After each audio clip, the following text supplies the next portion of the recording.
Hello guys, welcome to tech maths. Previous video में हमने exercise 3.1 complete कर लिया था और इस वीडियो में हम ट्रिग्नोमेट्रिक फंक्शन से रिलेटेड, अब आपका ट्रिग्नोमेट्रिक फंक्शन स्टार्ट होगा, तो ट्रिग्नोमेट्रिक फंक्शन से रिलेटेड जो बेसिक चीज़ें हैं वो हम इस वीडियो में पढ़ेंगे। ठीक है, तो क्या पढ़ना है हमें? We have to study trigonometric functions. Correct. तो ट्रिग्नोमेट्रिक फंक्शन पढ़ने से पहले आप लोगों ने क्लास 10th में जो है ट्रिग्नोमेट्रिक रेशियो वो ऑलरेडी पढ़ लिया है ना। तो वहाँ पे जो रेशियो हमने पढ़ा था वो ट्रायंगल्स की साइड्स का रेशियो पढ़ा था, राइट एंगल ट्रायंगल्स की साइड्स का रेशियो पढ़ा था। बट अभी जो हमें फंक्शन पढ़ना है वो फंक्शन क्या पढ़ेंगे हम? तो वो हम रेडियन को एज अ फंक्शन मान के पढ़ेंगे, रेडियन को हम एज अ मेज़र मान के पढ़ेंगे। ठीक है, तो उसके लिए क्या स्टार्ट करना है हमने? सबसे पहले क्या कंसीडर करते हैं? सबसे पहले ना एक यूनिट सर्कल कंसीडर करते हैं। Let's suppose this is a unit circle. ठीक है, और इसका जो सेंटर है, इसका सेंटर क्या है? इसका सेंटर जो है वो कोऑर्डिनेट एक्सिस का ओरिजिन है। इसका सेंटर क्या है? इसका सेंटर है कोऑर्डिनेट एक्सिस का origin. This point is origin. ठीक है, तो यूनिट सर्कल है, मान लेते हैं ये वाला पॉइंट ए है, ये वाला पॉइंट बी है, ये वाला पॉइंट हमारा सी है और ये वाला पॉइंट क्या है हमारा? डी है। तो इसका कोऑर्डिनेट क्या होगा? इसका कोऑर्डिनेट होगा 1,0, इसका कोऑर्डिनेट होगा 0,1, इसका कोऑर्डिनेट क्या होगा आपका? इसका कोऑर्डिनेट होगा -1,0 एंड इसका कोऑर्डिनेट हो जाएगा 0, -1। राइट। अभी क्या करते हैं? अभी हम इस सर्कल के ऊपर एक पॉइंट जो है P कंसीडर करते हैं जिसका कोऑर्डिनेट है A, B। राइट। और ये जो सेंटर पे एंगल सबटेंड कर रहा है वो कितना कर रहा है? वो x रेडियन कर रहा है। कितना कर रहा है? x रेडियन कर रहा है। अब एक चीज़ बताओ मेरे को, हमें पता है कि यूनिट सर्कल में जितना एंगल सेंटर पे सबटेंड करेगा, जितना रेडियन, उतना ही क्या होगा? उतना ही हमारा आर्क लेंथ होगा। तो ये यहाँ से लेके यहाँ तक जो आर्क लेंथ है वो भी कितना है आपका? वो भी x है। ठीक। अभी क्या है कि ये पॉइंट हुआ है आपका, तो हमें ये पता है कि हमारा एंगल AOP जो है वो x है और ये x किस में है? तो ये x आपका रेडियन में। ठीक है, एंड इसके साथ साथ में जो P का कोऑर्डिनेट है वो है A, B। अच्छा एक चीज़ और, ये जो हमारा OP है, ये हमारा OP क्या है? ये OP हमारा रेडियस है। It is what? It is radius, है ना। और इसकी वैल्यू कितनी है? इसकी वैल्यू है 1 यूनिट। तो हम यहाँ पे 1 लिख सकते हैं, है ना। और अगर मैं यहाँ से एक परपेंडिकुलर ड्रॉप कर दूँ, अगर मैं यहाँ से एक परपेंडिकुलर ड्रॉप कर दूँ एंड से इट इज़ क्या मान लें इसको? हम R मान लेते हैं। It is R। ठीक है, तो एक चीज़ ज़रा देखिएगा ध्यान से, जो हमारा साइन एक्स है वो हमारा क्या होगा? साइन एक्स क्या होता है? साइन एक्स होता है हमारा परपेंडिकुलर अपॉन हाइपोटेनस। तो परपेंडिकुलर क्या है एक्स के अकॉर्डिंग? परपेंडिकुलर है हमारा PR अपॉन में, और हाइपोटेनस क्या है? OP। ठीक है, और sine x is equal to PR की वैल्यू क्या है? PR is what? इस कोऑर्डिनेट का क्या है? PR, ये B वाला पॉइंट है ना, यहाँ से लेके यहाँ तक, और ये जो A है ये रहा यहाँ पे, है ना। तो इसका मतलब PR क्या हो गया? B/1। तो हमें एक चीज़ यहाँ से पता चली कि साइन एक्स हमारा क्या होगा? B होगा, है ना। इसी तरह से सिमिलरली राइटिंग ओवर हियर, इसी तरह से आपका जो cos x होगा वो क्या होगा आपका? cos x, तो cos x होगा आपका OA अपॉन में OP, और OA की वैल्यू कितनी है? It is A/1। तो आपका जो cos x है वो कितना आ गया? वो A आ गया। तो हमें एक चीज़ तो समझ में आ गई। क्या समझ में आ गई? कि जो P ऑफ A, B है ये हमारा इक्विवेलेंट है P of cos x, sin x का। आई होप यहाँ तक चीज़ क्लियर आई होगी। एक यूनिट सर्कल कंसीडर करा हमने, यूनिट सर्कल के ऊपर एक पॉइंट P माना जिसका कोऑर्डिनेट है A, B, और ये मान लिया हमने कि वो पॉइंट P जो है सेंटर के साथ x रेडियन का एंगल सबटेंड करता है ना। तो यूनिट सर्कल है, तो जितने रेडियन का एंगल सबटेंड होगा उतनी ही आर्क लेंथ होगी। तो आपकी AP जो आर्क है उसकी लेंथ हो गई आपकी x। ठीक। फिर अगर हम P से परपेंडिकुलर ड्रॉप करें और उस पॉइंट को अगर हम R मान लें तो हमारे पास में एक राइट एंगल ट्रायंगल आता है। ठीक है, उस राइट एंगल ट्रायंगल को यूज़ करके we can find the value of sine x and cos x. तो उसकी वैल्यू हमने फाइंड कर ली और वो कोऑर्डिनेट के टर्म में निकल गई ए और बी। मतलब पी कोऑर्डिनेट का जो ए है वो कॉस के इक्विवेलेंट है और जो बी है वो किसके इक्विवेलेंट है, वो हमारा साइन के इक्विवेलेंट है। यहाँ तक आपको चीज़ जो है समझ में आ गई होगी, ठीक है। अब जरा इसके नीचे मैं जो समझाना चाहता हूँ आप वो समझिएगा। मैं वो जो ट्रायंगल ऊपर दिखा रखा है, जो ट्रायंगल था मैं उसको अलग से ड्रॉ कर रहा हूँ, सेपरेटली ड्रॉ कर रहा हूँ यहाँ पे। वो ट्रायंगल यही था, है ना, ये हमारा ओरिजिन था, ये हमारा कौन सा पॉइंट है, ये हमारा पी पॉइंट है और ये जो हमने आर माना था ये है, ये बी था और ये हमारा ए था। यहाँ पे एंगल क्या है, एक्स है और ये क्या हमारा 1 है। तो एक बात बताओ, यहाँ पे पाइथागोरस थ्योरम के अकॉर्डिंग टू पाइथागोरस थ्योरम हम क्या लिख सकते हैं यहाँ पे कि परपेंडिकुलर का स्क्वायर बेस के स्क्वायर का सम हाइपोटेनस के स्क्वायर के इक्वल होता है ना। इसका मतलब a का स्क्वायर प्लस b का स्क्वायर इज इक्वल टू 1 होगा। और जबकि हमें पता है कि जो a है हमारा वो cos x के इक्वल है और जो b है हमारा वो किसके इक्वल है, वो हमारा sin x के इक्वल है। तो इसका मतलब यहाँ पे भी क्या होगा हमारा, यहाँ पे होगा cos square x plus sin square x is equal to 1। एक तो फॉर्मूला देखो, ये फॉर्मूला था ना आपका, तो ये फॉर्मूला निकल गया आपका रेडियन की टर्म में कि sine square x plus cos square x is equal to कितना होता है हमारा, 1 होता है ना। अब एक चीज़ समझना जरा, मैं ऊपर से ही रिलेट करना चाहूँगा इसको तो ज़्यादा अच्छा रहेगा, वो और ईजिली समझ में आ जाएगा। अगर मैं बात करूँ इस पॉइंट P की, अगर मैं बात करूँ इस पॉइंट P की, तो अगर ये पूरा एक कंप्लीट रेवोल्यूशन लगा ले, अगर ये पूरा एक क्या लगाए, कंप्लीट रेवोल्यूशन लगाए, है ना, पूरा क्या लगाए, कंप्लीट रेवोल्यूशन लगाए, तो जो मेरा सेंटर पे एंगल सबटेंड होगा वो कितना होगा, ऑब्वियसली 2 पाई रेडियन होगा या नहीं होगा। तो एक कंप्लीट रेवोल्यूशन पे सेंटर पे जो एंगल सबटेंड हो रहा है वो कितना हो रहा है, वो हमारा 2 पाई हो रहा है ना। और ये चीज़ हमें ऑलरेडी पता भी है, ये चीज़ हम पहले भी पढ़ चुके हैं। तो 1 कंप्लीट रेवोल्यूशन में हमारा जो एंगल सबटेंड हुआ वो कितना हुआ, वो 2 पाई रेडियन हुआ। तो इन 1 कंप्लीट रेवोल्यूशन जो एंगल सबटेंड हुआ वो कितना हुआ सेंटर पे, वो 2 पाई हुआ। एंड हमारे पास में और भी बहुत सारे एंगल्स हैं देखने के लिए। मैं यहाँ पे एक रफ डायग्राम थोड़ा सा और ड्रॉ कर देता हूँ छोटा सा, जिससे ना जो हमने पीछे लिखा है वो बार बार ऊपर नीचे होना पड़े हमें। ये हमारा पी ए कॉमा बी है,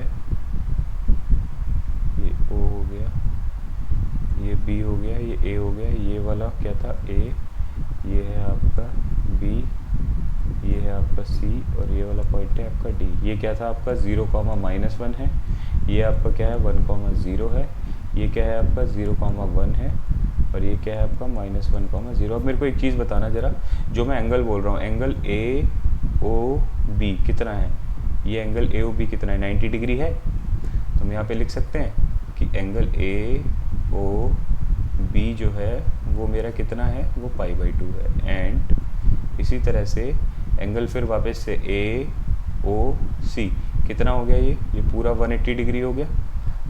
तो एंगल ए ओ सी कितना हो गया, ए ओ सी हो गया हमारा पाई रेडियन 180, है ना। फिर ऐसे ही एंगल ए ओ डी कितना हुआ आपका 270, 3π/2। और 1 कंप्लीट रेवोल्यूशन का जब वो यहाँ से स्टार्ट होकर वापस यहाँ आ जाएगा तो वो ऑलरेडी हमें पता है वो कितना होता है हमारा 2 पाई होता है। तो अगर मैं इनकी वैल्यूज़ अलग अलग देखना चाहूँ, इन एंगल्स पे देखना चाहूँ साइन कॉस की वैल्यू, तो वो मेरा क्या होगा, सपोज़ करो ये वाला पॉइंट P जो यहाँ पे है वो अगर यहाँ पे होता, अगर पॉइंट P पे होता, अगर पॉइंट B पे लाई करता, तो इसका मतलब क्या, इसका मतलब ये है कि जो मेरे पास में B के कोऑर्डिनेट हैं 1,0 वो मेरा इक्विवेलेंट होता ना, किसके इक्विवेलेंट होता, P A, B के इक्विवेलेंट होता है ना। इसका मतलब क्या, इसका मतलब ये है कि जो मेरा साइन एक्स है वो तो मेरा 0 के इक्वल होगा, क्योंकि B यहाँ से किसके इक्विवेलेंट आ रहा है, 0 के इक्वल आ रहा है, और A किसके आ रहा है, 1 के इक्वल आ रहा है। सॉरी, साइन एक्स जो है B का कोऑर्डिनेट मैंने गलत लिख दिया है बच्चों यहाँ पे, सॉरी, वो मैं इसे इरेज कर देता हूँ। ठीक है।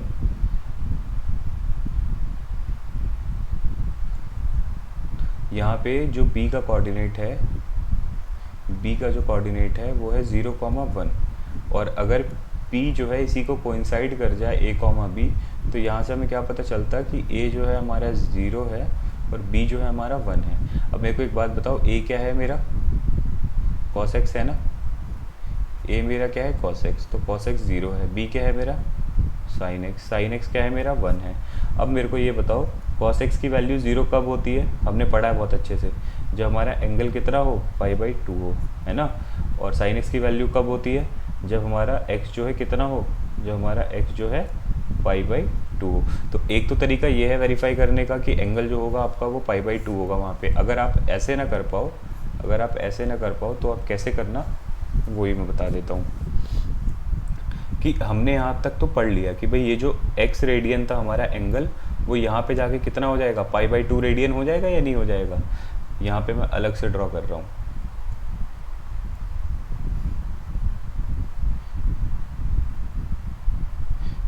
ये जो पॉइंट P था, यहाँ पे एंगल x रेडियन था, है ना। जब मैं बोल रहा हूँ कि ये वाला पॉइंट शिफ्ट हो जाएगा अगर यहाँ पे, तो ये जो x रेडियन है ये भी इंक्रीज हो जाएगा, और ये x रेडियन ना रह के कितना रह जाएगा, ये कितना हो जाएगा, ये π/2 रेडियन हो जाएगा। बात आई समझ में। तो जैसे ही मेरा एंगल x जो है π/2 रेडियन हो गया, तो इसका मतलब क्या, इसका मतलब ये कि एट b जो मेरा sin π/2 आएगा, है ना, और क्या आएगा, cos π/2 आएगा। तो sin π/2 की वैल्यू 1 होती है, cos π/2 की वैल्यू 0 होती है। और देखो b का कोऑर्डिनेट भी यही है ना, 1,0, है ना। इसका मतलब हमें क्या चीज़ पता चली, इसका मतलब हमें ये चीज़ पता चली यहाँ से कि जो इन पॉइंट्स पे जो वैल्यू आ रही है, जो इन पॉइंट्स पे जो वैल्यू है ये गिवन है, ये किसकी गिवन है, ये साइन कॉस की गिवन है, इनके करस्पॉन्डिंग एंगल्स के अकॉर्डिंग, है ना। तो उसी को हम लिख लेते हैं, तो हमें ये चीज़ पता चल जाएगी। और अच्छे से क्या क्या चीज़ पता चल जाएगी हमें, तो हमें बी का पता चल गया, हमें किसका पता चल गया, at point B, B point पे क्या पता चला है हमें, बी पॉइंट पे पता चला है कि जो हमारा कॉस होगा वो 0 होगा, और जो साइन होगा वो हमारा क्या होगा, साइन जो होगा हमारा वो 1 होगा। ठीक है, बी पे हमें पता चला है कि साइन π/2 जो होता है हमारा वो 1 होता है, और cos π/2 जो होता है ये 0 होता है। ठीक है, ऐसे ही एट पॉइंट सी पॉइंट पे ध्यान रहे कि ये जो आपका x रेडियन है वो किसके इक्वल होगा, वो पाई के इक्वल होगा। तो जब हम साइन पाई करेंगे तो वो किसके इक्वल आएगा, और कॉस पाई करेंगे तो वो किसके इक्वल आएगा। अब मेरे को ये बताओ, सी का जो कोऑर्डिनेट होता है, सी का जो कोऑर्डिनेट है वो क्या है तुम्हारा, सी का कोऑर्डिनेट है तुम्हारा -1,0। It means what, it means कि जो आपका कॉस है वो यहाँ पे -1 हो जाएगा, और जो साइन है वो 0 हो जाएगा, क्योंकि ये क्या होता है, ये हमारा b होता है, और ये हमारा क्या होता है, ये a होता है। तो हमें एक चीज़ और पता चल गई यहाँ से, क्या पता चली कि cos पाई -1 sin पाई क्या होता है, 0। देखो अभी तक जो वैल्यूज़ हमने पढ़ी थी ट्रिग्नोमेट्रिक रेशियोज़ में 9 तक में, वो खाली π/2 तक के लिए पढ़ी थी, 90 डिग्री के लिए पढ़ी थी, है ना। अभी हमें पता चला कि sin 180 cos 180 की वैल्यू क्या होती है। तो sin 180 की वैल्यू 0 और cos 180 की वैल्यू -1। अभी हम पढ़ेंगे पॉइंट डी के लिए, जो कि उसमें जो हमारा एंगल है वो कितना हो जाएगा, 270 डिग्री हो जाएगा, है ना। तो एट पॉइंट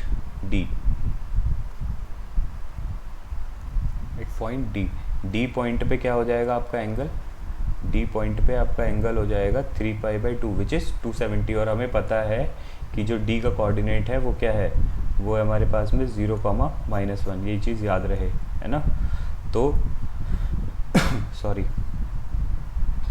हमारा जो cos x है वो क्या हो जाएगा 0, और जो हमारा sin x है वो क्या हो जाएगा -1, है ना। और ये x दोनों हमें पता है क्या क्या है, x यहाँ पे क्या है, d के लिए x क्या है हमारा, वो है 3π/2। तो हमें पता चला cos 3π/2 0 है, और जो हमारा sin 3π/2 है वो कितना है हमारा, -1 है।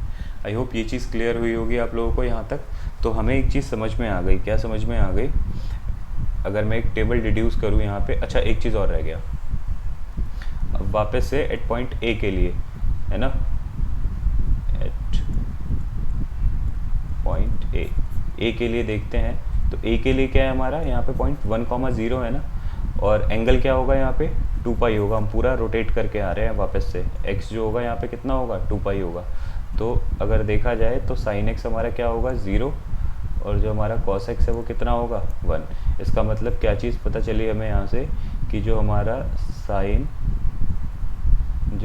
साइन सॉरी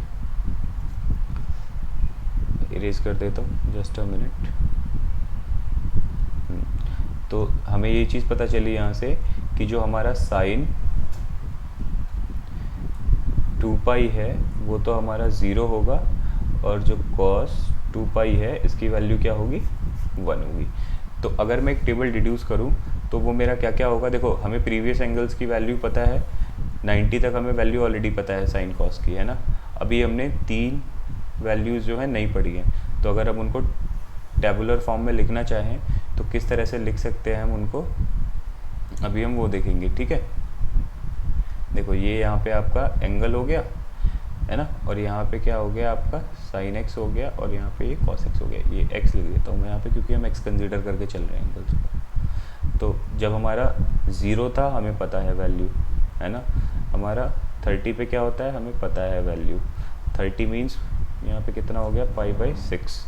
फिर उसके बाद 45 मतलब π/4, फिर उसके बाद 60 मतलब π/6, फिर उसके बाद आता है 90 मतलब π/2। अब 90 के बाद में जो ये 3 वैल्यूज़ होंगी ये हमने अभी पढ़ी है ना, अभी रिलेट करी है क्या क्या।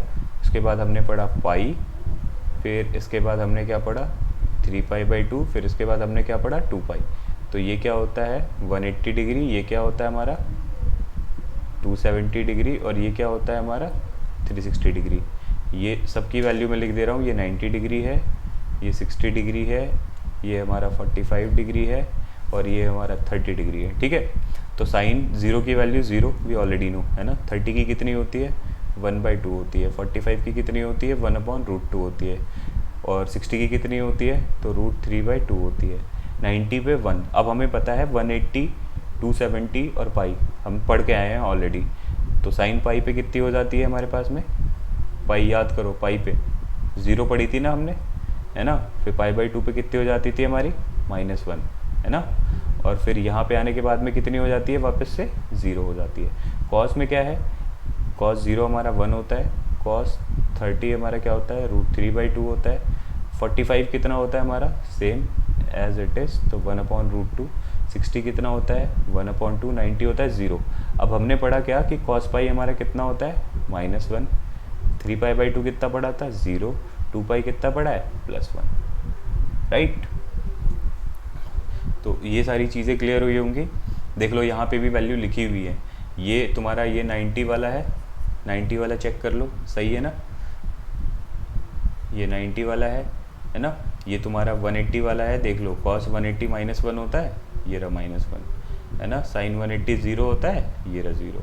फिर 270 पे साइन जो है -1 होता है, 270 पे cos जो है 0 होता है, साइन -1 है और ये 0 है।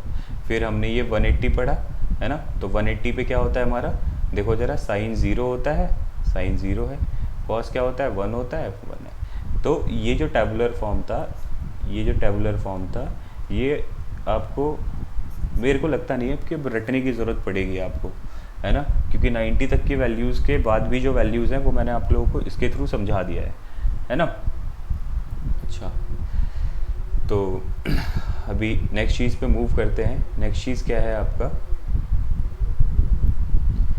नेक्स्ट चीज़ ये है कि जो हमारे साइन होते हैं ट्रिग्नोमेट्रिक, अच्छा ये तो वैल्यूज़ जो थी ना, ये खाली हमने साइन कॉस की देखी हैं अभी, ये हमने किसकी देखी है, खाली अभी साइन कॉस की देखी हैं वैल्यूज़। अच्छा, अब एक चीज़ और समझो आप ज़रा,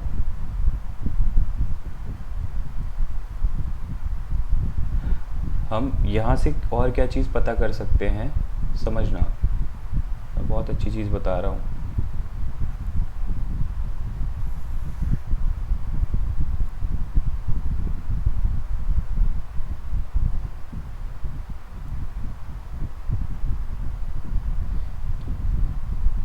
ये मेरा पॉइंट P था, यहाँ पे कोऑर्डिनेट a, B है, करेक्ट। मैंने यहाँ से ड्रॉप कर रखा था, तो ये मेरा ए था, ये मेरा बी था, यहाँ पे ये मेरा एक्स रेडियन था, और यहाँ पे जो मेरी आर्क लेंथ थी ये भी एक्स थी। ये वाला जो पॉइंट था ये मेरा 1,0 है एंड इट इज़ ए। ये वाला पॉइंट मेरा बी है और इसका कोऑर्डिनेट क्या था, इसका कोऑर्डिनेट है 0,1। ये वाला पॉइंट मेरा सी है, इसका कोऑर्डिनेट क्या है, तो -1,0।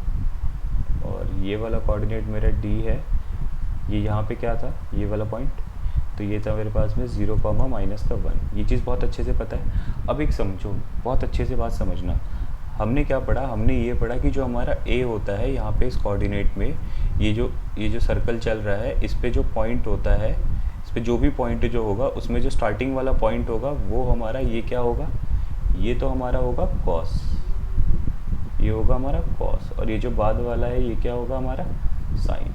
तो मेरे को एक बहुत सिंपल सी चीज़ बताना कि if I consider these two as a function, अगर मैं इनको एज अ फंक्शन कंसीडर कर लूँ, तो मेरे को अगर इसके डोमेन और रेंज फाइंड करने हैं, इसका भी और इसका भी, तो how will I do it, मैं उसको ये चीज़ कैसे बताऊंगा, है ना, कैसे एक्सप्लेन करूंगा।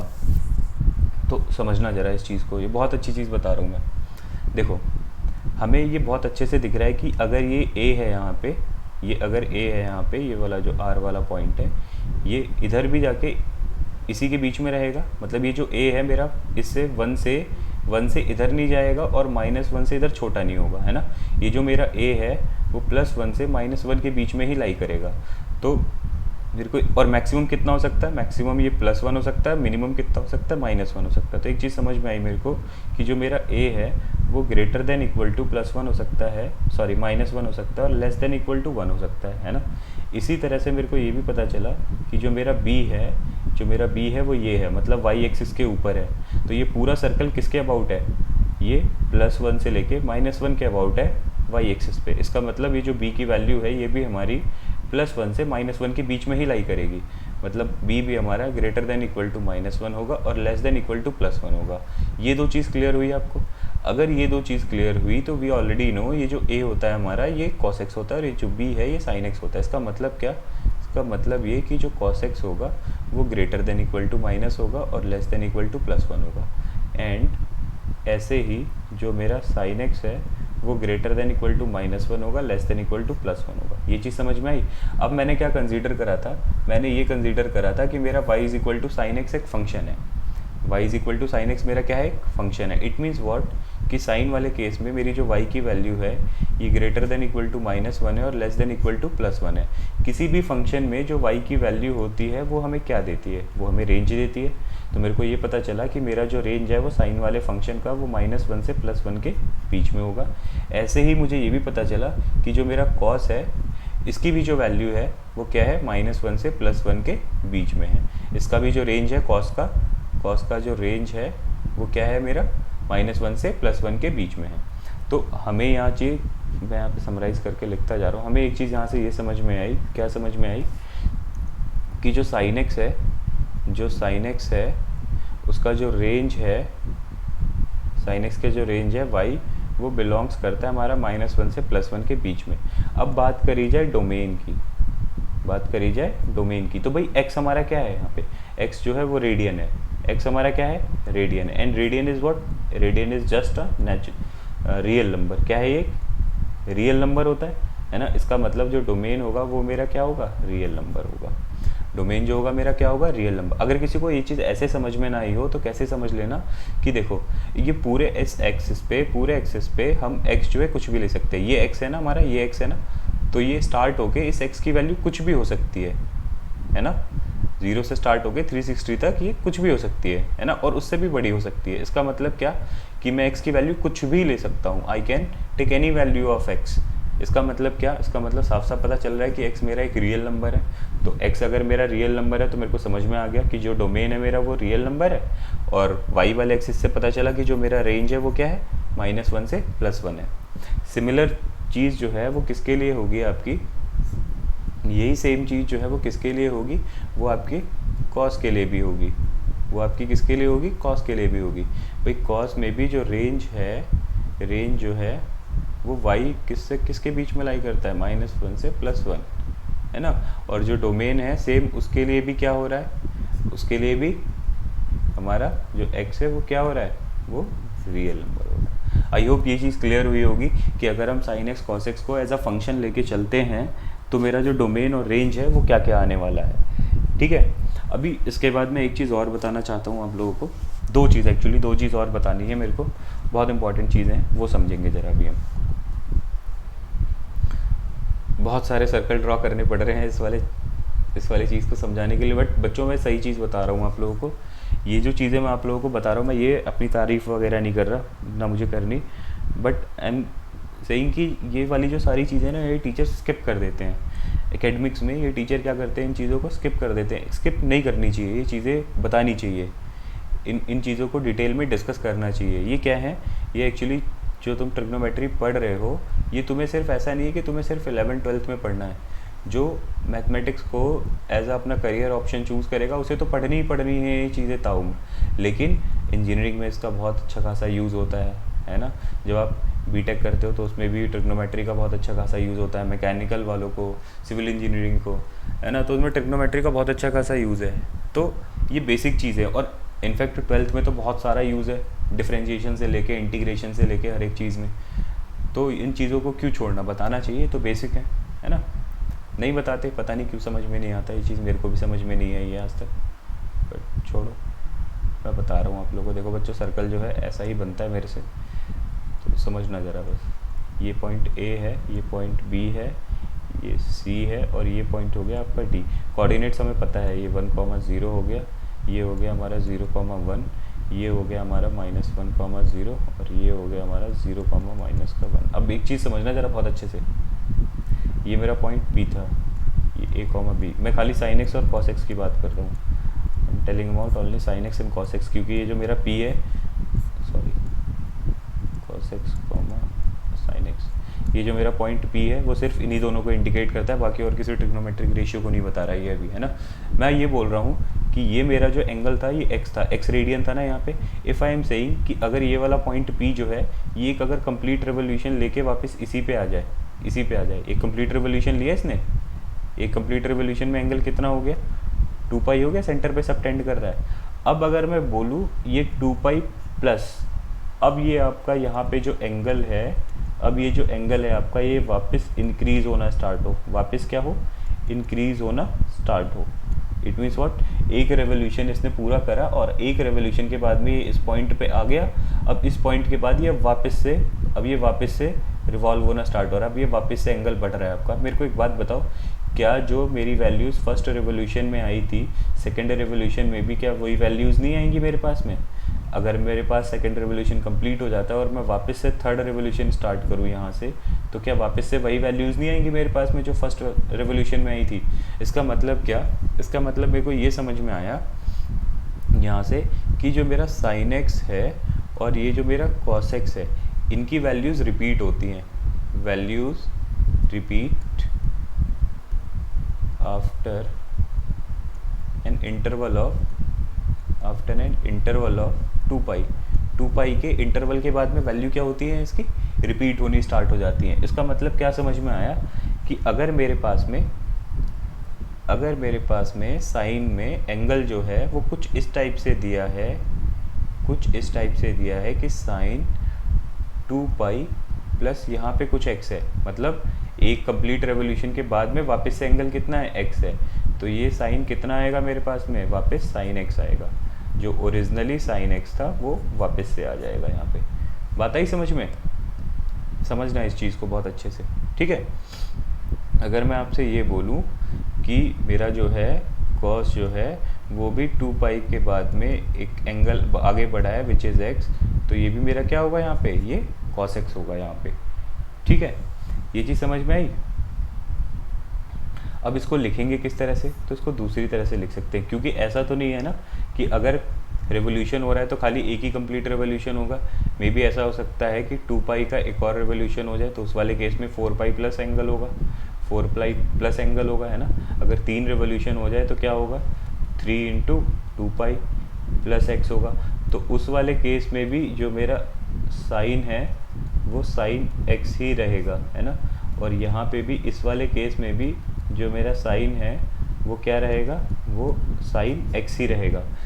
ये बात आई समझ में, ठीक है, वो चेंज नहीं होने वाला है। तो यहाँ से हम दो जनरलाइज स्टेटमेंट लिखते हैं जो कि बहुत ज़रूरी है। क्या, पहली तो ये कि साइन 2n पाई, 2n पाई का मतलब ये 2 पाई का मल्टीपल है, 2 पाई का मल्टीपल है, प्लस x जो है ये हमारा क्या होगा यहाँ पे, ये हमारा साइन x होगा। और ये जो x है वो किससे बिलोंग करता है, वो इंटीजर से बिलोंग करता है। इस x की वैल्यू कोई भी इंटीग्रल वैल्यू हो सकती है, ठीक है, इस x की वैल्यू कोई भी इंटीग्रल वैल्यू हो सकती है। ये जो x है मेरा वो किससे बिलोंग करता है, वो इंटीजर से बिलोंग करता है। ऐसे ही मैं क्या लिखूँगा, मैं कॉस के लिए भी लिखूँगा क्या, कि जो मेरा कॉस है वो अगर 2n पाई प्लस x हो जाए तो मेरा एंगल मेरा कितना रहेगा, एंगल मेरा कॉस x ही रहेगा। और ये जो मेरा x है वो किससे बिलोंग करेगा, इंटीजर से बिलोंग करेगा, ठीक। तो गाइज यहाँ तक जो चीज़ें मैंने समझाई हैं आप लोगों को, आई होप ये बहुत अच्छे से समझ में आई होंगी। और अगर प्लीज़ नहीं समझ में आती हैं तो आप प्लीज़ इस वीडियो को दोबारा देखना। मैंने इसमें आपको बहुत अच्छी इंपॉर्टेंट इन्फॉर्मेशन दी है, जो बेसिक वैल्यूज़ जो टीचर्स डायरेक्ट आपको रटने के लिए बोल देते हैं ना कि याद कर लो इन्हें, ये ऐसे ही होता है। मैंने आप कोशिश करी है कि आप लोगों को उन चीज़ों को एक्सप्लेन करूँ, ठीक है। और अगर आपको ये वीडियो पसंद आई है, इस वीडियो के ऊपर स्पेशली मैंने मतलब टाइम लिया है बनाने के लिए, ताकि मैं सारी चीज़ें वो आपको एक्सप्लेन कर सकूं जो टीचर्स ऐसे ही डायरेक्टली बता देते हैं। तो अगर आपको ये वीडियो पसंद आए तो प्लीज़ इसको लाइक करना और मेरे चैनल को सब्सक्राइब ज़रूर करिए, है ना। इस चैनल पे आपके लिए आगे बहुत सारी चीज़ें आने वाली हैं, आई एम प्रॉमिसिंग यू, ठीक है। Till then bye bye.